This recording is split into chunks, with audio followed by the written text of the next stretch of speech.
We also have 3 fresh Academy Award nominations, including Best Screenplay.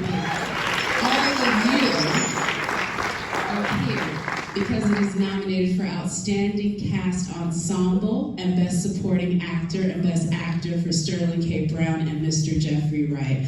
Listen, y'all. I got to see this film so long ago. I'm so happy to be on this journey with all of you. And so I'm going to bring you to the stage, and I'm not going to be the only one asking questions. So if you had something that you wanted to ask about and I don't get to it in my questions, this is the time. So I know this is mostly actors and people working in the entertainment industry. So without further ado, I think my person just arrived. Yes, that's it. Allow me to welcome to the stage. First we have star Keith David, star John Ortiz, star Erica Alexander, star Sterling K. Brown, and our lead actor, Mr. Jeffrey Wright.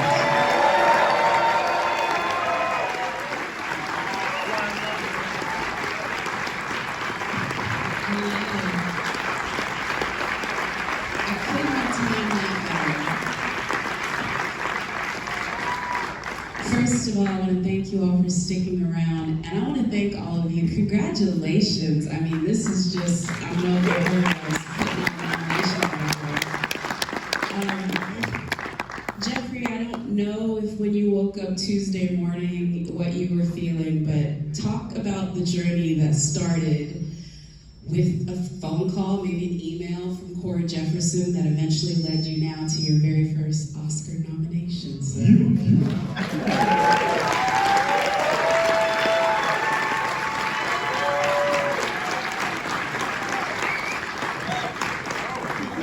Thank you. I'm so glad to see you here, Keith.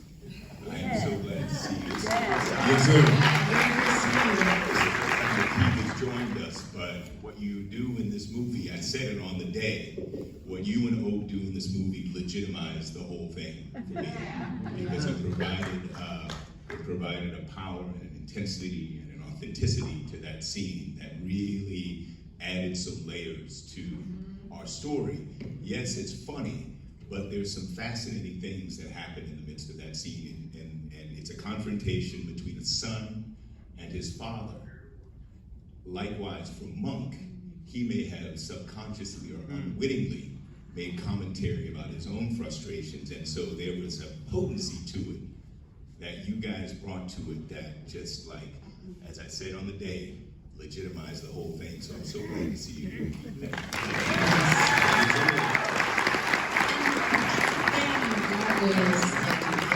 I was also going to say, as a fan of Gargoyles, I'm also just happy to hear your voice anytime. But go ahead and talk about your journey to bring Monk to the screen and Cord reaching out, knowing that he had written every word in mind. Well, yes, he says that.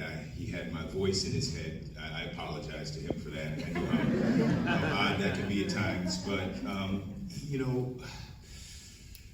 he sent me an email along with the script attached and a letter that described how meaningful reading Percival Everett's novel had been for him and how personal for him. He said that it seemed that it was a book that had been written especially for him. The other night, we had an event in which Cord and Percival had a conversation, and Percival said that he doesn't write autobiographical pieces, but that there was a lot of himself invested in this character. Likewise, when I read it, I felt the same. I understood that man, his journey, the pressures. Yes, the external pressures relative to his, to trying to limit his creative and intellectual freedom, but more deeply, I understood the pressures that come with when one reaches that point in one's life where the blissful notion of youth that life gets old, it gets easier as one gets older, is completely destroyed.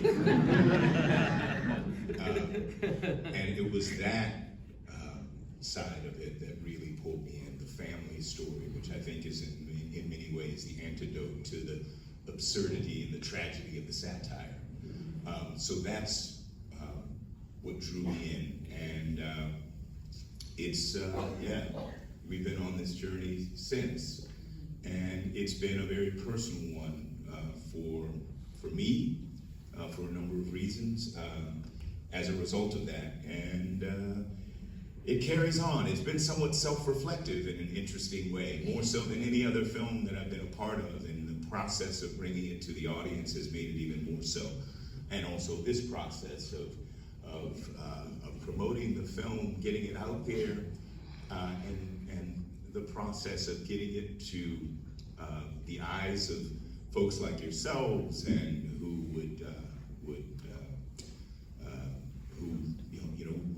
are needed in order for us to bring further attention to the story has been amazing. All of the appreciation for the film and for the story and for my work in it, for everyone's work in it, but it's been really a cause for some healthy self-reflection. It's been really moving. It's been very powerful. Yeah. I'll just say one last thing. This is the first.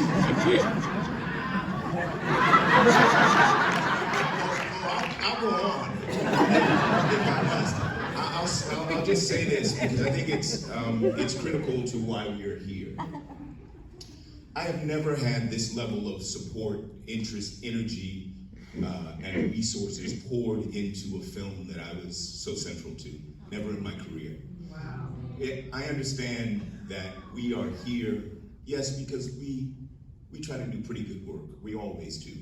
But we are here particularly in this position because we had support that was rigorous, intentional, and forceful from Alana Mayo at Orion, from Amazon MGM, from MRC at T Street, who took this film on when no one else wanted to.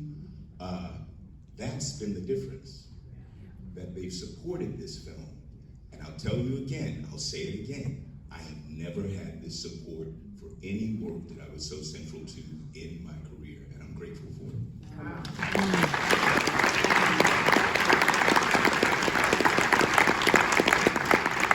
Should I say more? Yeah. I mean, I love listening to you talk. I'll just add from myself, I mean, I can say it now because it's past this and it's in theaters, but they made sure to let me see this film early and make sure that we all got to see it, and I was like, this is the dopest thing I've ever seen, and I've literally been a fan of this movie for over a year, and so I'm so glad that what I felt in that little screening room seeing it is the same thing everyone out here felt, and the same thing so many other folks did. Mr. Sterling K. Brown. So the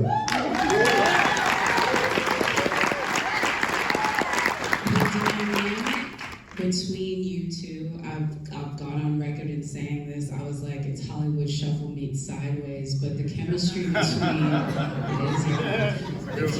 between you and Jeffrey, it is Abbott and Costello, it's Uptown Saturday Night, it is everything you want to see in that. But more importantly, I would go ahead and say there's a part of Cliff, there's a soulfulness to it that is just underscored by Laura's incredible score that we get to see across that. I'd love for you to talk a little bit as an actor, how you guys played that sort of tennis match. It's so central to everything that happens in here, whether it be, it's every one of your relationships, Jeffrey, whether it be with John or Erica or Sterling, but the one between the two of you, if that doesn't work, the film doesn't work. So I'd love for you, Sterling, to talk about how you guys got that on the day, because they're quick scenes, but they move so well.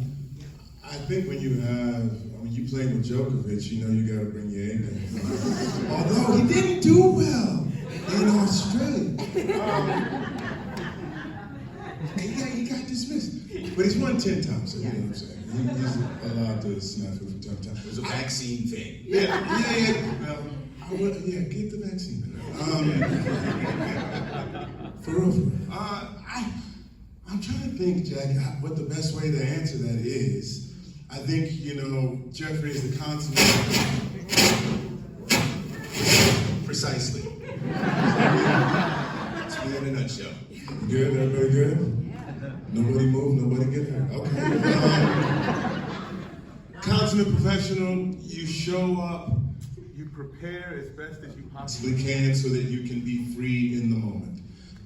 Jeffrey is a very thoughtful actor. Like, you can see his mind working on screen or off. As an individual, he's always just sort of celebrating his way through things. And I just like to watch him think, like now and on screen. Like, it's really a sort of fascinating thing. It shows an actor, it reminds you that you can have all these actions and intentions and have all these things to do, but like watching someone listen and think is as fascinating as anything else on camera, right?